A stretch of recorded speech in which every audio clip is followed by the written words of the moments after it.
नमस्कार दोस्तों, मैं हूँ प्रिय और आप सुन रहे हैं डर की दुनिया, वो भी मेरी जुबानी।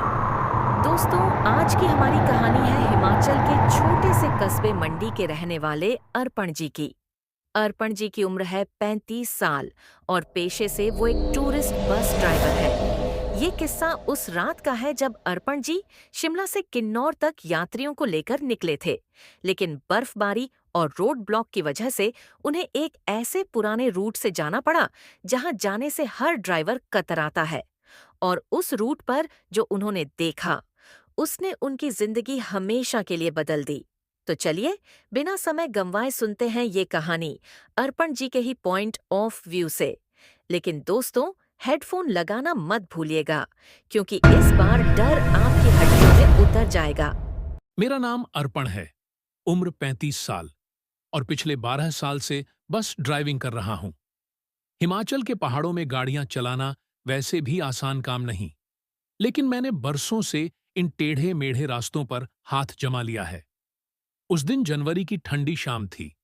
मैं अपनी 30 सीटर टूरिस्ट बस को तैयार कर रहा था। मेरे साथ मेरा पुराना साथी सोहन था। उम्र 32, हंसमुख, लेकिन डरावनी कहानियों में यकीन रखने वाला। हमारी बस में 19 यात्री थे। कुछ दिल्ली से आए टूरिस्ट, कुछ लोकल लोग और 2 बुजुर्ग। हमारा असली रूट शिमला से किन्नौर का था, लेकिन रास्ते में भारी बर्फबारी के कारण पुलिस ने हमें पुराने टनल रूट से जाने को कहा। ये वही रूट था जिसके बारे में कहते हैं कि कई साल पहले एक बस टनल में फंसकर लापता हो गई थी और उसके यात्री कभी मिले ही नहीं। शाम 5 बजे हम निकल पड़े। पहाड़ों के बीच सूरज जल्दी ढल जाता है और 6 बजे तक अंधेरा छा चुका था। जब हम सिरमौर घाटी के पास पहुंचे, तभी बस की पीछे वाली सीट पर बैठी एक बच्ची अचानक जोर जोर से रोने लगी। उसकी मां बोली, ये कह रही है कि वो अजनबी अंकल बस में नहीं बैठना चाहते, वो बाहर से हमें देख रहे हैं।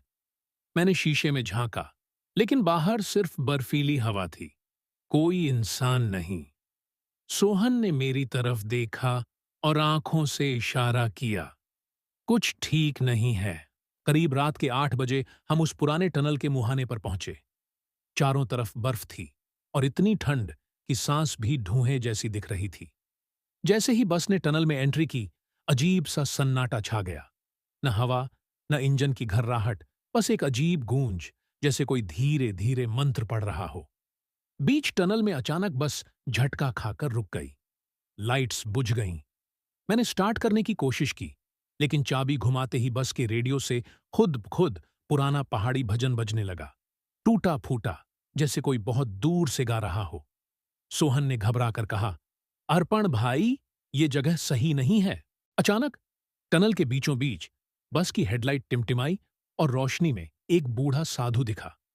लंबे जटाधारी बाल, आंखों में अजीब सी चमक और हाथ में घंटी।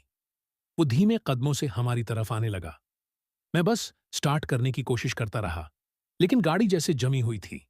साधु बिल्कुल बस के सामने आकर खड़ा हो गया और मुस्कुराया।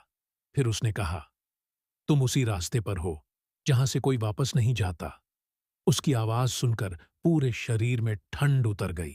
सोहन ने जेब से अपनी मां का दिया हुआ ताबीज निकाला और स्टीयरिंग पर रख दिया। अचानक बस स्टार्ट हो गई।